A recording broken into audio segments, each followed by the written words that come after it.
Hi there geezers, Jules here from FGS, home of the Future Game Show. And as you might well know by now, I and the rest of the team here are committed to bringing you new gaming experiences each and every week. However, today I'm going to be doing something a little bit different. Now, usually I focus on looking back through the annals of gaming history and finding you obscure and barely played gems, or just ones that are so bloody weird that it's fascinating how they never made more of an impact. But today, I'm rotating my backwards 90s cap to becoming a hat looking forward into the future. Now, mechanically, this hat is exactly the same as the 90s hat, so try not to get your heads spun by that too much. But for right now, it is just like a visual metaphor to just say, well, look, just stay on track. And with this hat, I will now peer into the void and bring you examples of games that might not be on your radar quite yet, but could end up being not just your new favorite titles, but also the biggest games of the year and beyond. Is this hyperbole? Is this wishful thinking for games that I like the look of, just wanting them to succeed? You're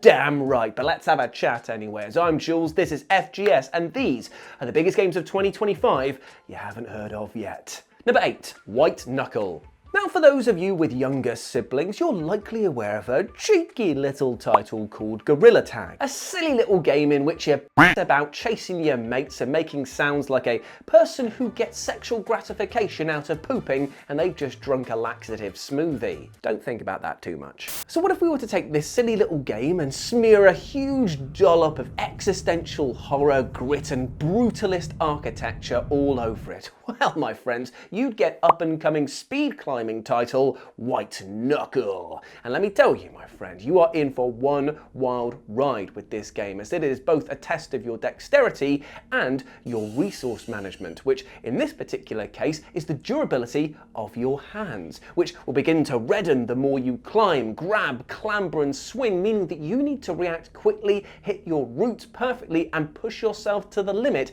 in order to escape this grim mega structure and the rather terrifying inhabitants within. With a persistent upgrade system that carries over between runs, each attempt will bring you closer and closer to the surface, but it will only be when you can master the in-game physics engine that you will truly be able to escape the horrors of White Knuckle. Now, there's no official release date for the game as yet, but the devs have stated that they are bringing White Knuckle to early access soon, so expect this unique thrill ride to hit your screens sometime this year. Number 7, Rue Valley. Now, it would be remiss of me not to include a Warhammer reference or 10 in these deep cut episodes, but today's inclusion is a particularly sneaky one, as Rue Valley is actually in no way a Warhammer affiliated title, yet it does come from the absolute mega brain publishing house over at Owlcat Studios, who gave us the inimitable 40k Rogue Trader, and that already comes with a pretty hearty seal of approval from me, so much so that it's dripping. Don't ask why.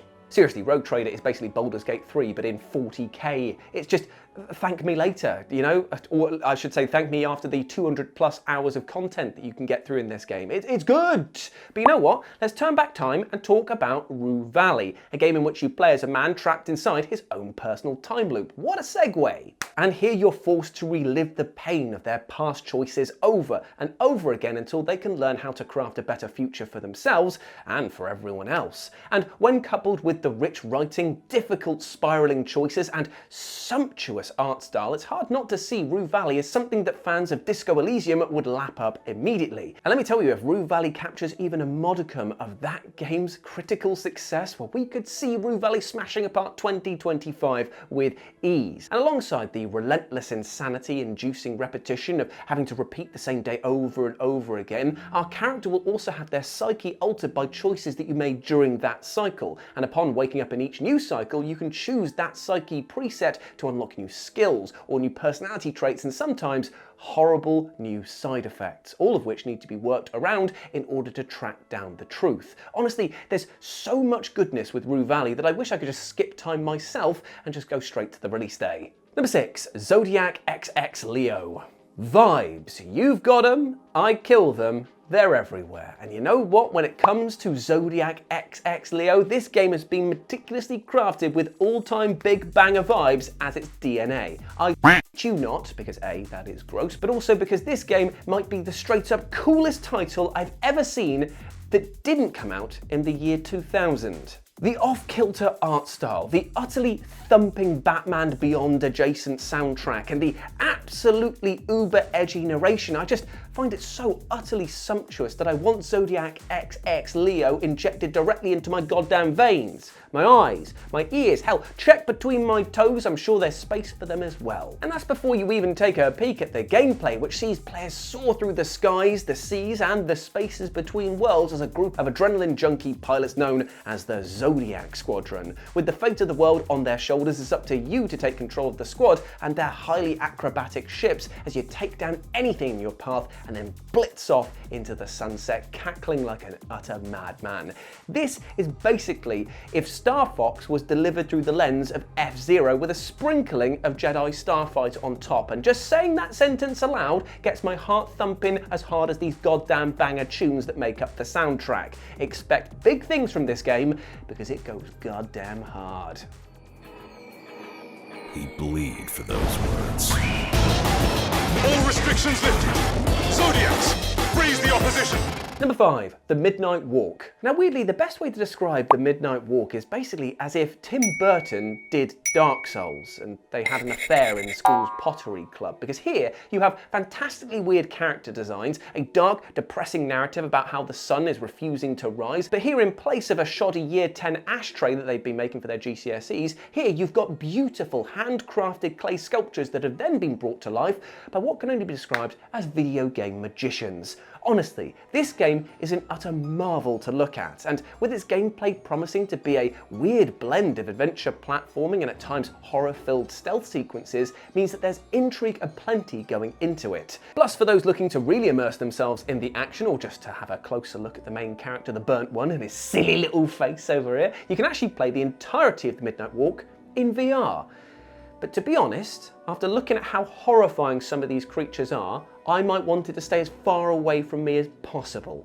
So yeah, only do the VR if you've got steel running through your veins. Number 4, Psycho Patrol R. Okay, so this game, Psycho Patrol R, comes from the mind that also gave us another cluster migraine of a video game experience called Cruelty Squad, a game that Stream Reviews posit as a title that is brimming with content and eye-obliterating visuals, but had twice as much time and effort put into it to make it as bat and weird as possible.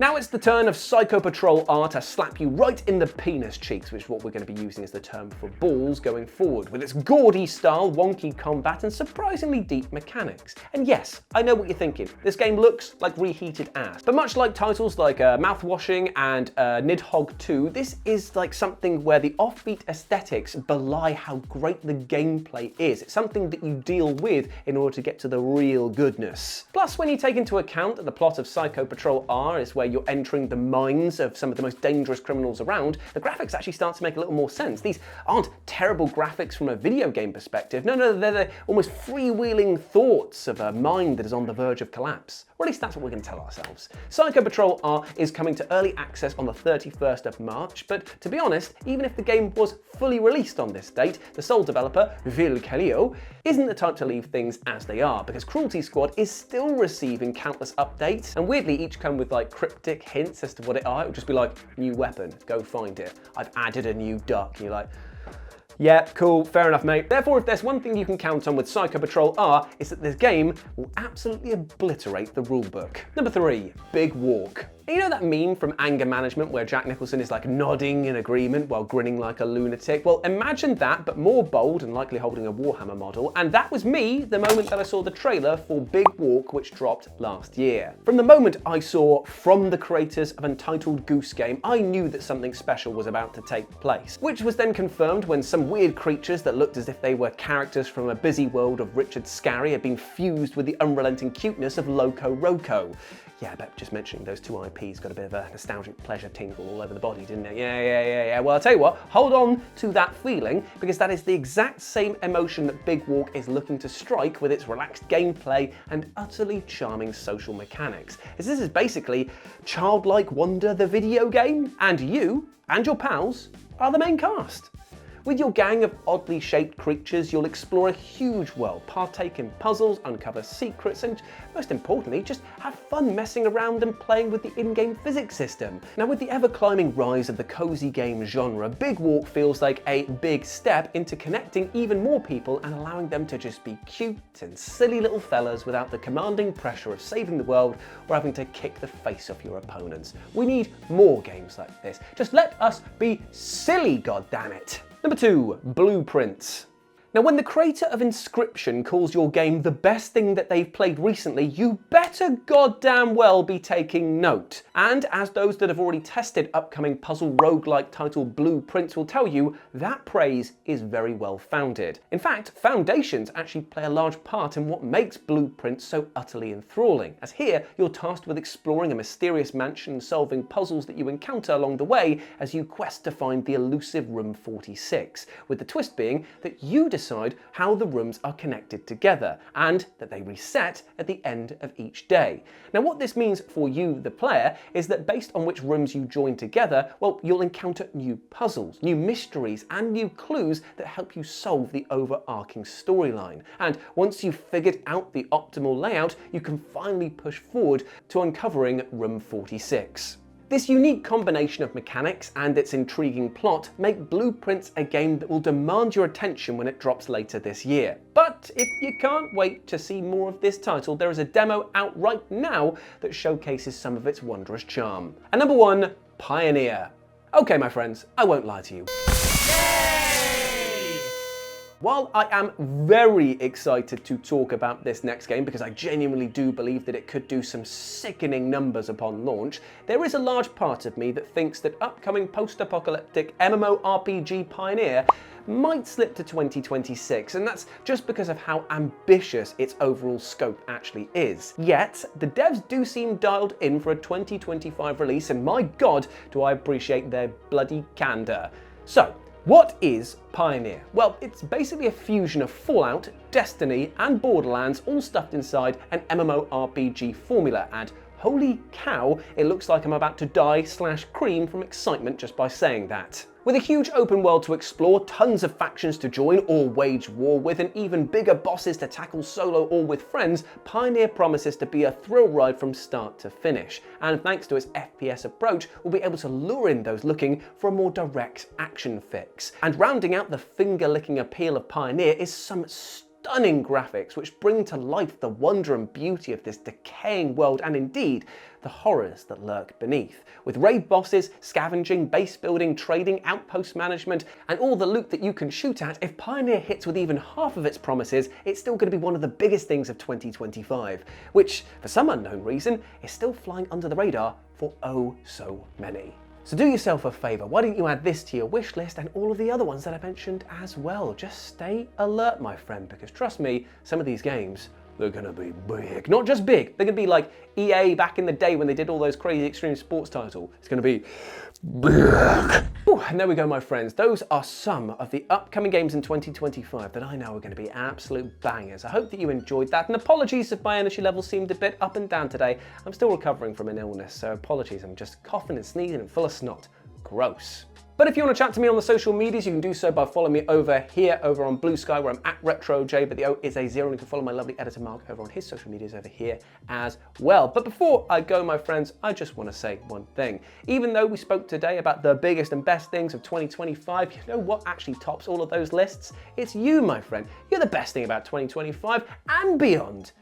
A little bit of a secret on that one there. You're going to go ahead and do some great things. I know you are. And why is that? Because if you believe in yourself and actually treat yourself with that love and respect, you will go on to achieve great things. But I do want to clarify one thing there. Great things means different things to different people. It might be that you aspire to getting in a new job. It might be that you aspire to saving up money or putting down a deposit for a house. It may be just being kind to yourself for an elongated period of time so that you move forward with love in your heart for yourself. Everything moves towards the greater picture of just helping you live a healthy and happy life, because that is all I want for you, all right? So treat yourself with that love and respect to kick things off. As always, I've been Jules, you have been awesome. Never forget that, and I'll speak to you soon. Bye.